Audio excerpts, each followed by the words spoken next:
Welcome back everybody to Boxing on the Edge. I just got finished watching the Josh Taylor Jack Catterall fight. Wasn't able to watch it live yesterday, so I just watched it this morning a couple of times, and then actually ended up scoring the fight. I don't normally do that, but given the controversy, I thought I'd see what was going on. I know there was a lot of outrage at the decision about it being a robbery. I know that word gets used far too often in boxing, so I just wanted to give my take on it. So I'll get into that in a little bit, but I didn't do a video on this because the fight generally didn't really excite me, to be honest. Obviously I'm always looking forward to boxing, but to do a video I've got to be really interested in the fight, so I didn't.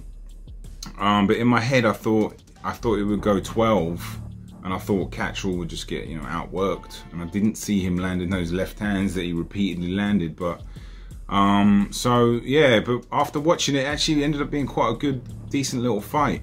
Very complicated in parts, very intriguing, and a lot of questions about Taylor's performance. Really, he did not look very good, and Catterall I thought he fought a great fight up until the end. Like where he didn't seize the last round, maybe it was 12, even he faded a little bit. Taylor certainly pushed a bit more in the back end, but Jack Catterall didn't do enough in the end rounds. I thought he won the fight, just so you know, and I'll get into the scorecards. I'm just saying, in the 12th round, and you got that opportunity, you were just letting it kind of get away from him a little bit in the eyes of, okay bro, this is your opportunity, time to put it on him, and I don't personally think he did. Okay, so let's start with the fight in the beginning. I mean, Jack Catterall does a lot of really good things in there. Very subtle. He's really good at range control. He holds his lead hand out too, to sort of gauge his opponent by keeping his opponent off balance, and using it to he can blind him as well, and he's using it to great effect. And actually, Andre Ward used to do that quite a bit. Mayweather does it from time to time, especially up close. A lot of neat tricks that were going on there, and Catterall's ability to basically not get hit clean. You rarely see him get hit too clean with hard shots, and that's impressive. He can neutralize opponents, and he was neutralizing Josh Taylor and making Josh Taylor pause, and there were moments where Taylor was just like froze, and that's down to Catterall really, because he has a very sort of elusiveness about him. I was saying his range control is really good, but what he does too, he creates this an illusion. Sometimes he holds his head there and then he fires it back and comes down. He's always looking at his opponent, and that is a good skill, very good skill, and it worked in his favor heavily in this fight, because he was always watching Josh Taylor on the inside, keeping his distance, moving his head, his upper body. Very, very nice stuff. Taylor, on the other hand, was lacking creativity on offense, lacking a bit of belief. He looked a bit bemused at times with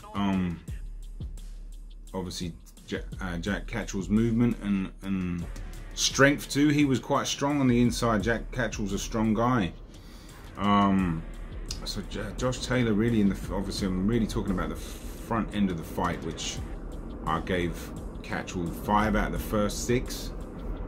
And Andre Ward's scorecard was interesting. He had Taylor winning the fight, and he had him quite up in the first half as well.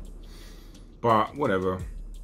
I mean, I don't really know what to say about that. I didn't see Josh Taylor winning this fight at all. But he just looked really out of ideas, and like I said, he kept freezing in moments where he was just sort of waiting there, and then Catterall would come back and bang, 1-2. All of a sudden, that moment appeared, strike, shot.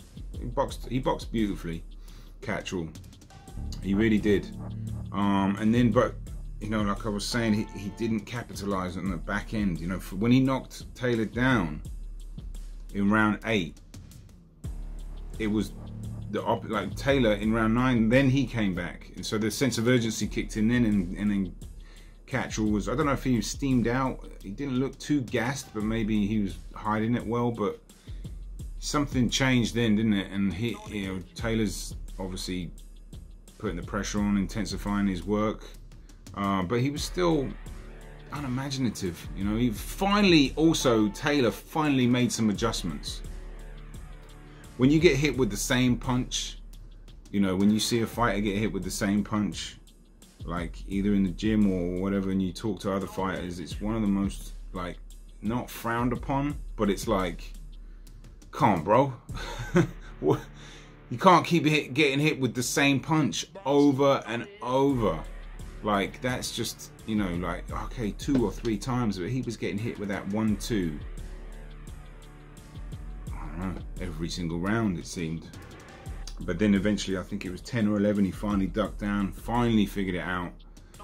So that was annoying to watch. I just really don't like seeing boxers just not make adjustments, you know. It's bemusing. Was the crowd and Josh's homecoming and all that and the belts on the line probably played a part? He spoke about the pressure building up that he put on himself. He certainly looked like he was a bit overwhelmed with pressure at the time, you know, like his face didn't have the same energy that it normally does. And Catterall came out and pinged him in the first round, and that can have an effect on a fighter, as we've seen that in a few fights recently. I think obviously the Lopez Cambosos fight I'm talking about, there was another one I forgot, but you come out and you whether it's your game plan or not, you come out and stick it on your opponent. It gets them thinking straight away, especially if it's in their backyard. But talking of game plans, like Catterall had a game plan. Didn't seem like Josh Taylor did. You know, like you talk about in-fight, I was talking about in-fight adjustments. Well, you can do that. Didn't really appear to have a strategy for some of the things Catterall does that he's done in previous fights. Like when he does get on the inside and he'll smother you, or he'll take a step in and tuck his shoulder in like a Mancunian Philly shell, the Manc shell. He'll come in like that, and then he'll step to you, and at no point did Taylor step back and try and let his shots go. He was just there trying to kind of work his way out of it. But the referee I don't even want to talk about the referee. That guy has obviously not had enough attention in his own life to be doing what he was doing. That was ridiculous. His over involvement, you know, the point where Taylor punched Catterall was one of the dumbest things I've seen a fighter can do. Why would you do that? I'm not saying it shouldn't have been a point taken off, but don't give the ref an opportunity to do that, because you're punching somebody after the bell. You're depending on the temperament of the ref and the quality and competence, I guess, and whatever else. You're just giving him an opportunity to do that. That was bizarre. I couldn't understand why you would do that. Obviously, his head wasn't fixed on straight in this fight at all.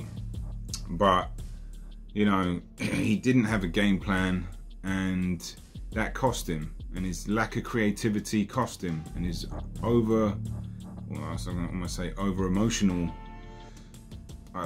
might be the wrong word, but like he just looked like the pressure was definitely getting to him. He looked a bit amateurish at times, you know, I'll be honest.